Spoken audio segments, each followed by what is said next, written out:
मैं आपको बताऊंगी कि महिला आयोग तो महिलाओं के साथ खड़ा ही है और इसने हमेशा कमज़ोर वर्ग की महिलाओं को ही टारगेट किया है, जिसमें आपको पता होगा कि इसने तो पैसे का और जो गंदा घिनौना खेल था वो भी किया हुआ था कि जिसमें जो क्षत्रियों की जो ब्राह्मण समाज की महिलाएं थीं, बच्चियां थीं, उनको ये 15-15, 16-16 लाख रुपए देता था धर्म परिवर्तन करने के, और जो थोड़ा सा दलित वर्ग की बच्चियां थीं उनको ये 10-12 लाख रुपए देता था। तो मुझे लगता है इससे ज़्यादा गंदा, इससे ज़्यादा घिनौना काम कुछ हो ही नहीं सकता।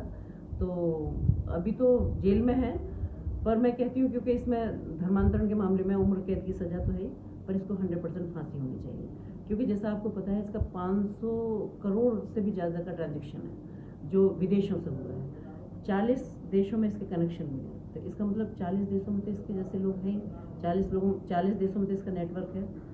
और मैं अगर आयोग की बात बताऊं तो हम भी बहुत चिंतित थे, क्योंकि जिधर की तरफ ये ज़्यादा धर्मांतरण कराते हैं तो ये हमारा थोड़ा पूर्वांचल वाला एरिया है, जब थोड़ा सा कमज़ोर वर्ग भी है और थोड़ा सा वहाँ मैं कहना चाहूँगी कि थोड़ा सा शिक्षा का अभाव भी है। तो जहाँ ये कमज़ोर वर्ग को देख के ये इस तरह के इनको फंसाता था और इन बच्चियों का ये जो शोषण हो रहा है ये यहाँ, तो मुझे लगता है कि इससे घिनौना और इससे घटिया काम कोई नहीं हो सकता।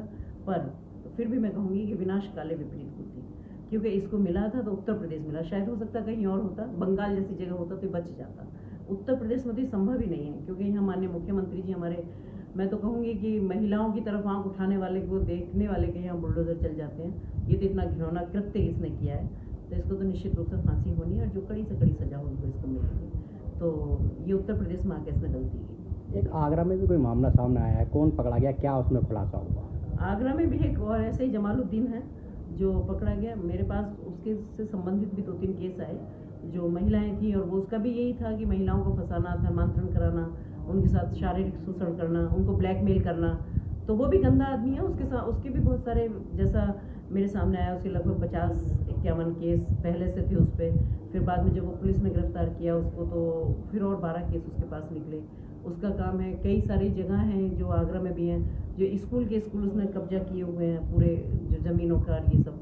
उसका मैंने सुना है कि उसका भाई भी है कोई, और वो भी उसके पाकिस्तान से वो जुड़ा हुआ है, उसका कोई बम ब्लास्ट करते हुए उसका हाथ भी चला गया था। तो ये घटिया लोग हैं ये, मतलब इनकी मुझे नहीं पता कि इनकी मानसिकता, इनकी मंशा तो कभी देश हित में तो हो ही नहीं सकती, पर अभी तक ये बाहर था, ये बहुत बड़ी बात है। पर उत्तर प्रदेश में रह के तो बचना संभव नहीं है। तो ये भी अभी जेल में है, और अभी देखो इसका भी सब कुछ ठीक ठाक ही हो जाएगा जो भी कुछ होगा, क्योंकि ऐसा नहीं है कि मुख्यमंत्री जी किसी को छोड़ेंगे। वो बहुत अपना उनके कठोर निर्णय और उनका ये दृढ़ निश्चय भी है कि उत्तर प्रदेश में तो कोई अपराधी बच ही नहीं सकता। वो ये हो सकता है थोड़ा लेट हो जाए या थोड़ा ऐसे, बट बच तो नहीं सकता। तो ये भी नहीं बचेगा, मतलब बचने से मतलब कि पकड़ा तो गया ही है, पर और सारी चीज़ें जो भी कार्रवाई है वो सब होंगी, वो अपना पुलिस और प्रशासन करेगा जो भी। लगातार आरोप लगाता है। देखिए, मैं हमेशा से कहती हूँ कि विपक्ष को अपने आप को प्रूफ करने के लिए कि भाई हम जिंदा हैं और हम भी विपक्ष में हैं, तो कुछ ना कुछ तो बोलना ही है। बाकी तो ये विपक्ष भी जानता है कि कैसा यूपी का हाल था उनके टाइम में, कि उनके टाइम में मैं कहूँगी महिला की छोड़िए पुरुष का भी धर्म नहीं था कि वो निकल जाते रोडों पे दिन में। और आज महिलाएं बेबाकी से रात को 12 बजे जा रही हैं, दिन में जा रही हैं, नौकरी कर रही हैं, पढ़ रही हैं, बिजनेस कर रही हैं, इवन किसान